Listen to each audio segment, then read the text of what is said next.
Voidspark, Episode 5. Cracks. Deck walked back to the apartment building. The rain had picked up. He could feel it running down the back of his collar. His knee had stiffened during the chase, and each step sent a dull pulse up through his hip. He deserved that. Creeping up on a woman in the dark, she had every reason to run. He got back in the car and sat there, engine off, staring at the door the girls had gone through. The windshield was already blurring with rain. He wiped a clear spot with his sleeve and kept watching. He leaned back and closed his eyes. 9 months he had been doing this alone. But the woman, she had been watching. She already knew. You do not stand outside a building at this hour, in this rain, unless you already know. He opened his eyes and stared at the door again. The apartment door opened. Deck sat up. Both of them. Coming out into the rain, the auburn-haired one still moving like her legs did not fully belong to her.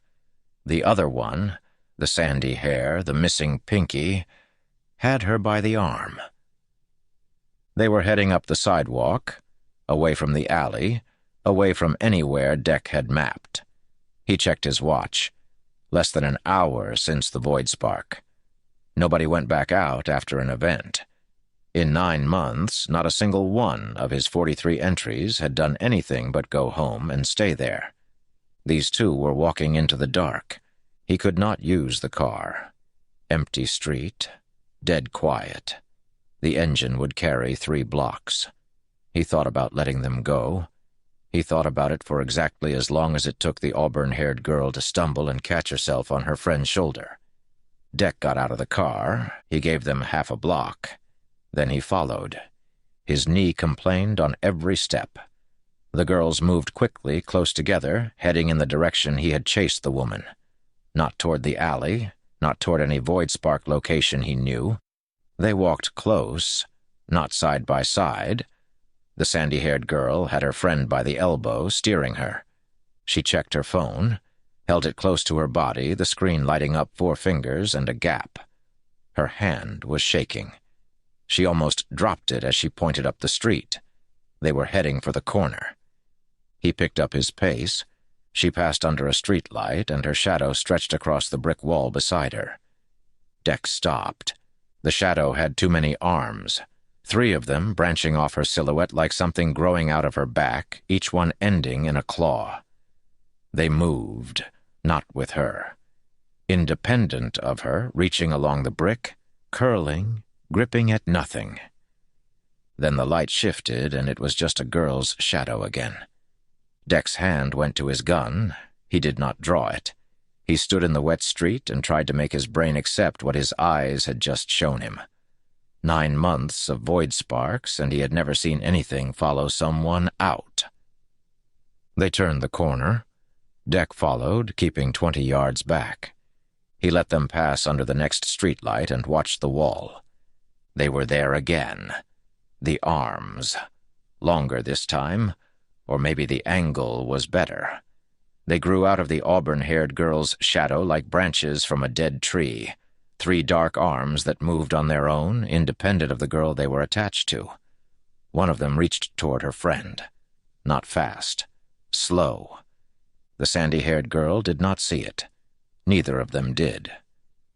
Deck started walking again. He watched the girls go into a building at the end of the block. He was almost there when the smell hit him.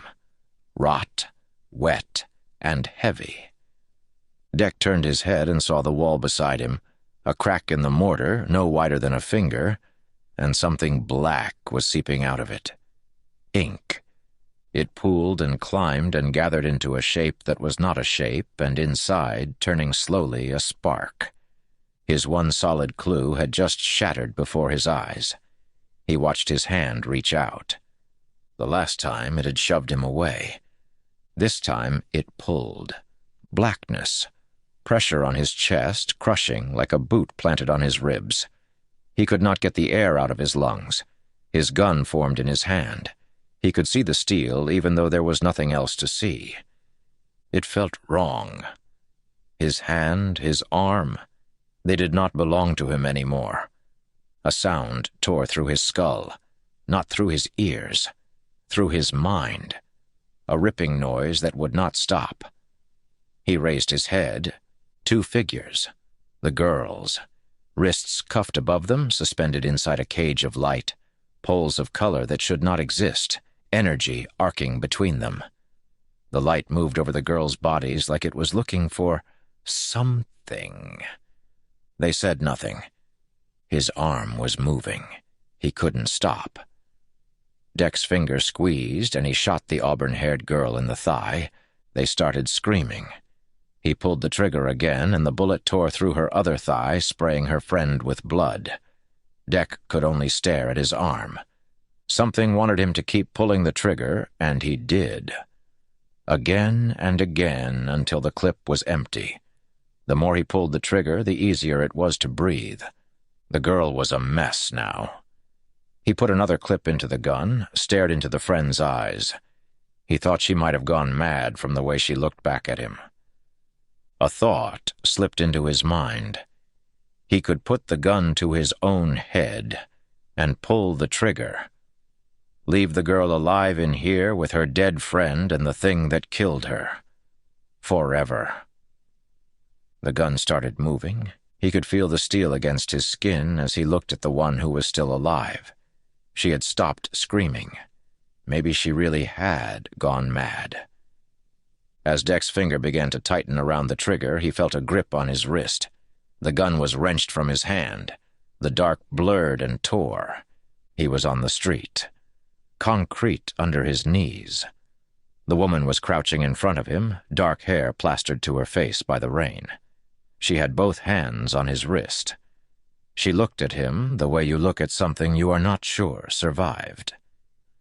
"I saw you go in," she said. "I was coming to meet the girls. You went in right in front of me." Her eyes were very blue.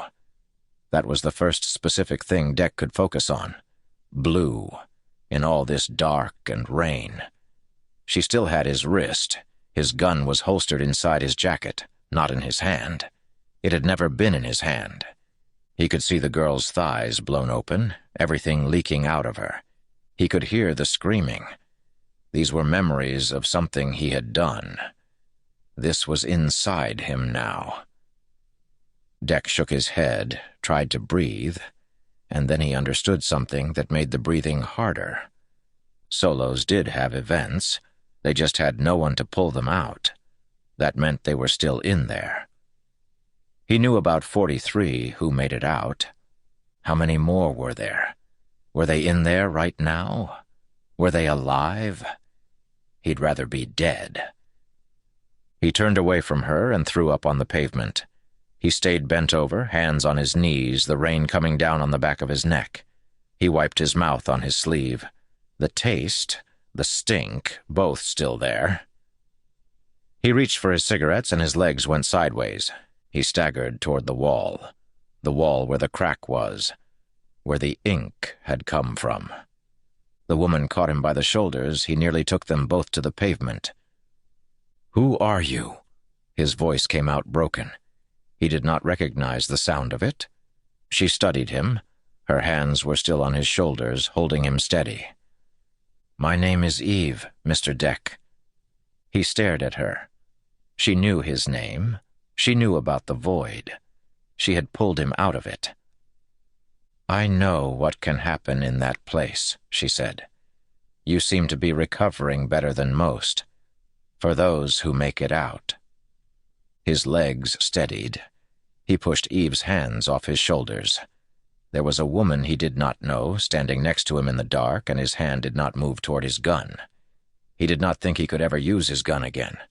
Besides, if she wanted him dead, she would have just left him inside or bashed his head in with a brick after pulling him out.